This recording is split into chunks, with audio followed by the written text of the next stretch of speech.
Coming up this week, I've got a special interview lined up with an EV and charging consultant. What is that? Well, stick around to find out.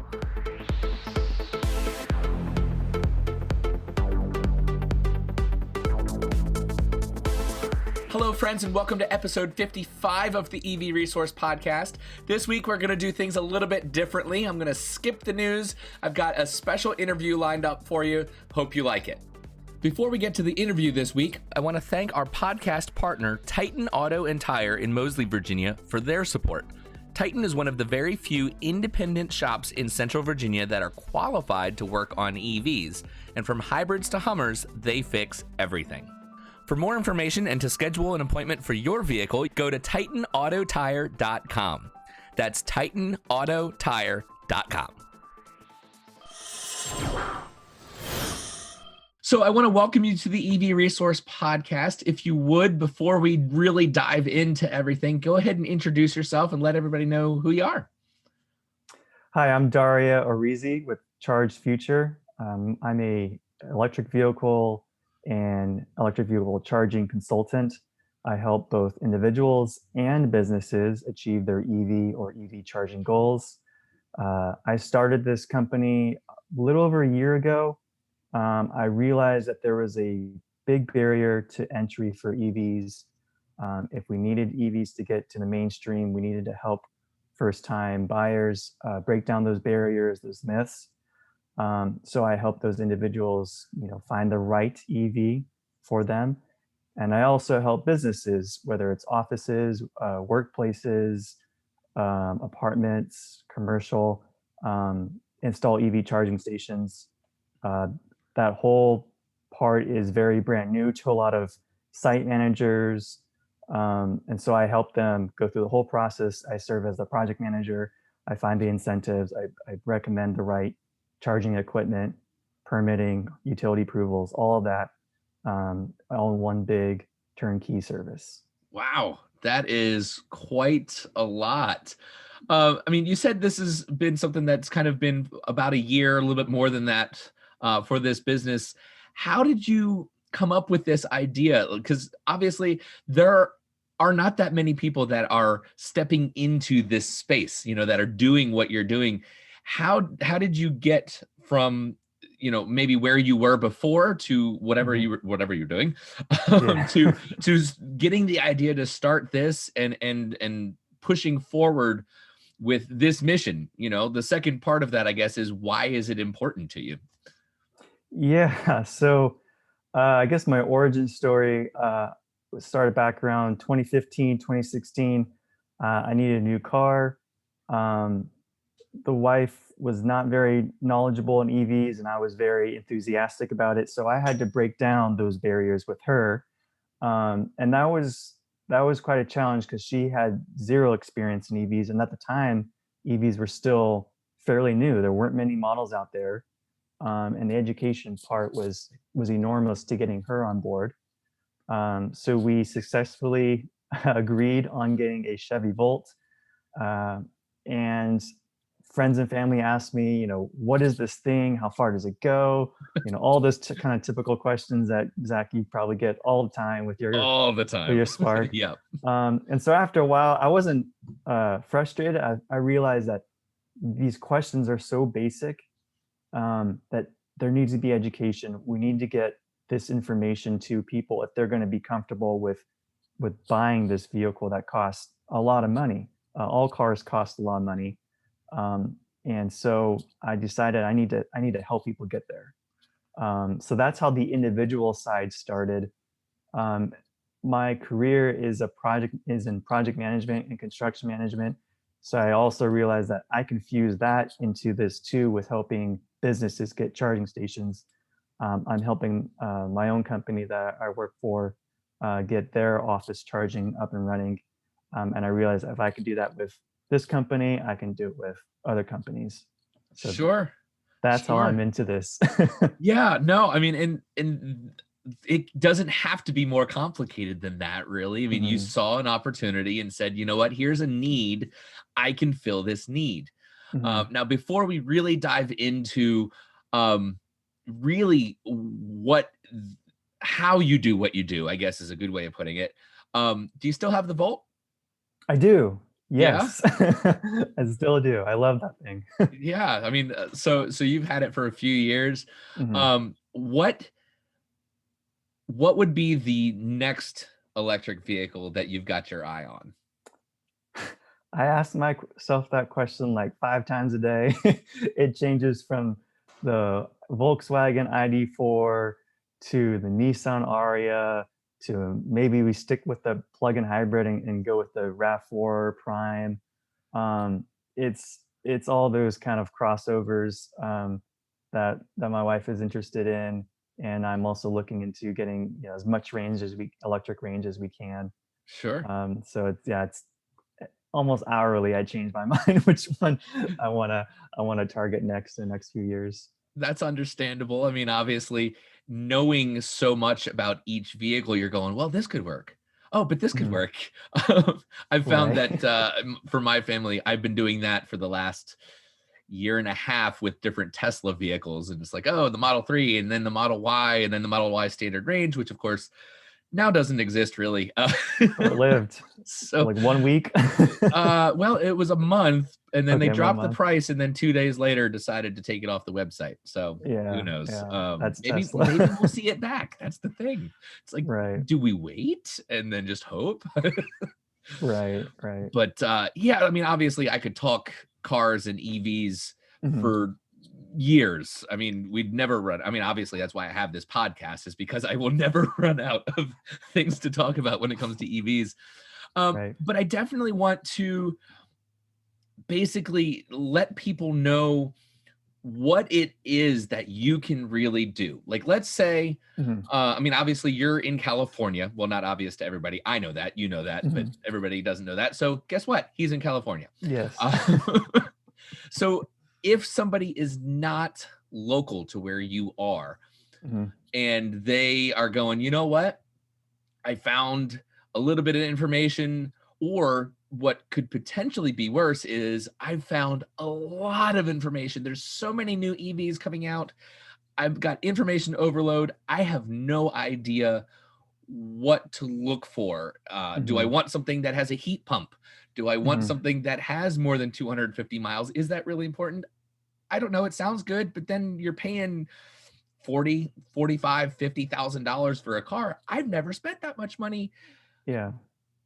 What is what I mean, how would they how do I want to put this? What does the What service look like? well, yeah, what does the service look like? What Mhm, is a way that they would reach out, and what does that look like? They find your website, and then they'll reach out and make contact. What's next? right, so they make contact. The first step in my process is a consultation, a discovery call. I determine where they are in their EV journey. What do they know? What where are the gaps? And then I customize that service to fit that individual, so I can get them from A to B. Because some of them may be right at, they know nothing about EVs, and I need to provide a lot of education. I need to hold their hand and walk them through the whole process. And some people are maybe in the middle. They just need a little bit of a nudge. Maybe they just need um, to be shown the numbers and kind of get to that point. So if I was to start with someone who's at, let's say 0, I determine that, they're interested in EVs, but they just don't know anything about it. I go through the education bit. I send them a lot of material that I've made, written content, um, a lot of data, a lot of charts in there, a lot of infographics, just kind of breaking down the information in various ways. I know images can, tell 1,000 words, so I try to break that down because it can be a lot of information. Um, Sure. Now I that initial phone call, how much do you charge for that? 0.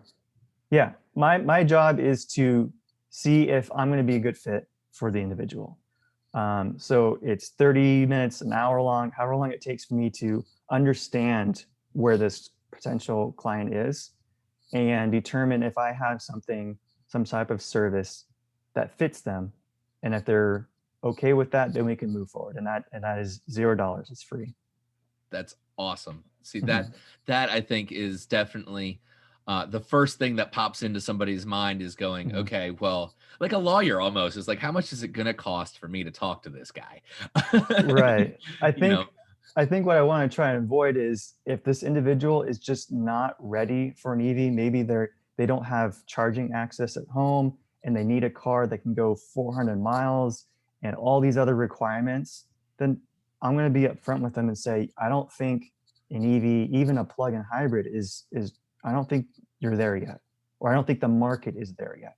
So I don't think you should pay me any money to tell you that. I think it's for me, I can get to that point pretty quickly, and then I'll say, if something changes, a couple of years down the road, there's more vehicles with more range, whatever the case is, uh-huh. then maybe we can work together. But I don't want to get someone working with me just to tell them that this isn't going to fit your expectations, if that makes Sure. sense. Sure. Yeah. No, that makes perfect sense, and I think that's the way business should be done. I Hmm. honestly, I wouldn't expect it any other way, and I'm glad Hmm. that you said free. Yeah. you know, Free. um, so I mean, obviously, that's something that an individual can kind of walk down that path if they need to. And honestly, if they've hit me first, hopefully I'll have prepared them with a lot of great knowledge before passing them on. So Mhm. you won't have that much to do. Yeah. um, Right. but when it comes to businesses and charging, Mhm. that I'll be honest, especially when it relates to where you are in California, I don't know local codes. I Yeah. don't know all of the rebates and different incentives and things that are available to Mhm. businesses to install charging. Those are very important things to know. Um, but why would a business want to go through the potentially large expense of Mhm. going out there and I mean, we're talking thousands and thousands Yeah. of dollars to install a charger. Why would a business even bother doing that? Great question. So you're right. It does cost thousands of dollars. These things aren't cheap. And specifically, we're talking about level two charging stations. For those that don't know, that provides about 25 miles of range per hour of charging. Um, that's kind of what I focus on. There are DC fast charging stations, which cost a whole lot more, but that's kind of a whole different beast and use case. I kind of specialize in workplace, office, apartment. Now, the reason why these kind of um, businesses would venture into EV charging is a number of reasons. One, they may be trying to chase some sort of green sustainability certification, like LEED or Green Point rated. There's a number of these programs that give you points for sustainable features like EV charging. Two, they're trying to attract or retain employees, residents, customers. Just think if you have an EV, like both Zach and I do, and there's a charging station near a business, I'm very much incentivized to go to that business and actually stay there for a while, especially if the charging is free. Like at my local Home Depot, I find myself spending longer than I need to, which can translate to more dollars for the business for some free charging. And a third reason why a business would install charging stations is because there's uh, so many incentives that it's kind of a great opportunity. Incentives vary region to region, um, and some cases, some of these incentives could provide 50, 80% of the total cost. So if the Wow. you install a handful of charging stations and it's $25,000 all said and done, you can bring that down to less than $10,000, and still charge people for charging and potentially create revenue. Um, so it's kind of one of those things. There's so many different angles, and I try to advocate to businesses that it's a great time to get into it now, for all the reasons I said. Sure, sure. So, I mean, you're probably most familiar with California laws and everything Yeah. else. If somebody is outside of the state of California, or or let's stretch even outside the US, are you Yes. still able to work with their business and help walk them through that process? That's funny you say that. I just got approached by a worldwide hotel chain about an EV charging strategy. I have not yet ventured into outside of the US. As you stated, there's a lot of different building codes, electrical codes, accessibility, ADA. And so I focus in the US. It will take me a little bit extra time um, to work on projects outside of the California because I specialize. I live in California. I'm very familiar with those codes. But it's not too far of a stretch for me to work outside of California. Um, Really, honestly, California has, in fact, in my opinion, more strict codes. So it's harder to build in California for all those reasons I said. Um, for charging stations, ADA also plays a huge impact, and that's across the United States. And Um, ADA, just for people that don't know, explain what that acronym stands for. American Disability Act. So it's accessibility. It's those blue handicap parking requirements, path of travel requirements, operation requirements. There's a whole list of different things to accommodate individuals with certain physical needs. So how, I mean, just out of curiosity, how does that integrate with plan for charging? Just to not put the chargers in the parking spots where you would have to have a handicap spot, or is it Yeah, more complicated than that? we're going deep into ADA. So I mean, it's interesting. Why not? no, sure. It's depending on the number of charging stations you have, triggers how many ADA stalls you need and which type of ADA stall. There's not just one ADA type stall. There's van, there's standard accessibility, there's some with the loading zone, there's ambulatory, believe it or not. So depending on how many charging stations you have requires those many types of stalls with charging stations. In addition, you need some type of path of travel, sidewalk to get to the charging station, to the building, and all the other things that in between that. So it can be quite the expense, added expense, depending on site by site, of course. Huh, fascinating. And Mhm. you said that your role in that process is both as consultant, but then project manager. Yeah. So then does that mean that you'd be like a general contractor and you would hire like different subs to do all the installation and work with that stuff? So my role as the project manager for this type of job would be recommending the charging equipment. There's dozens of different types, network, non-network. Even within that, there's different varieties, features. So I would recommend the one that best fits the business's need. Um, I would also recommend the architect slash engineer team. Sometimes it can be a design build with a contractor, Mhm. where the contractor both designs the electrical drawings and builds it. If it's not, then I can also recommend contractors. So I kind of put together the team, recommend the equipment, do a preliminary assessment, just to make sure that the business is okay with the estimated cost and plan for the charging stations.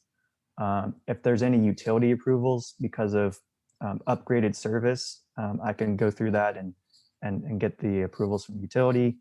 And then lastly, I can work on applying to the various rebates, incentives on behalf of the business because it's a lot of paperwork, it's confusing, there's tons of requirements.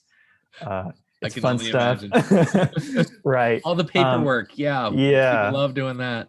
I love doing that. Now, And then well, to that, do you know, I mean, are there like federal or state level grants that businesses can apply for as well that kind of helps with building out charging infrastructure, or is that somewhat reserved for like companies that are building out a charging network? um As far as you said, statewide rebates, Well, like federal or state grants, grants. or things like that. My experience, it's really regional based.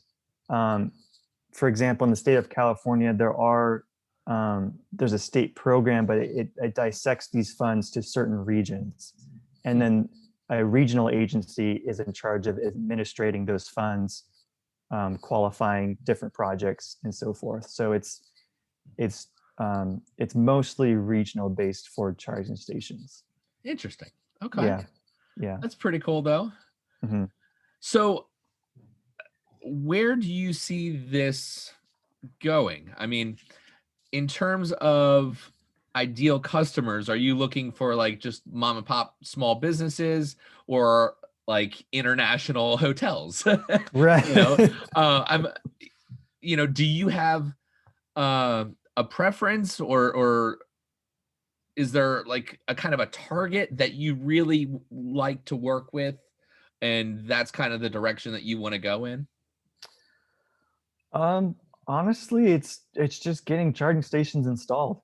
For the most part, it's pretty much the same process, even if it's just one charging station for a little mom and pop shop, or 20 charging stations for a larger facility, larger business. Um, for larger installs, there may be some additional electrical requirements, some panel upgrades, maybe additional meter installs. But overall, the process is mostly the same as far as getting the design team on board, getting the contractor, selecting the equipment, planning the design, permits, all that stuff. So how would somebody get in touch with you or reach out to you if they are either an individual and they want some recommendations on the best path forward for an EV, or if they're a business and they're going, hey, charging would be a good thing. Let me go talk to Darya. Yeah. So you can go to chargefuture.com. There's a bunch of different buttons to say, free, that says schedule consultation, free consultation. Whether you're an individual or a business, schedule time with me, and we'll talk about, where can I help you, or maybe I can't help you in your situation. And then also we can discuss, if I can help you, what are some next steps and what are my fees and all that stuff. That's important. But yeah, that's all I've got for now. So thank you very much for your time. I appreciate it. And for you to come on and take some time to explain a little bit more about the amazing service that you offer. Of course. Yeah, I think just to add or to end all of this, with individuals, my goal is to meet your expectations, find an EV that fits all of your needs. And then for businesses, it's to save you time and money, rather than you spending all this time learning and researching all this stuff and taking the lead on the project. I'll take care of that for you, to leave you to do other businesses needs, other more important tasks, to deliver a finished product that you're looking for. Cool. Yeah. It's nice talking with you again. You too, Zach. I'll talk to you later. All right. Bye. Bye.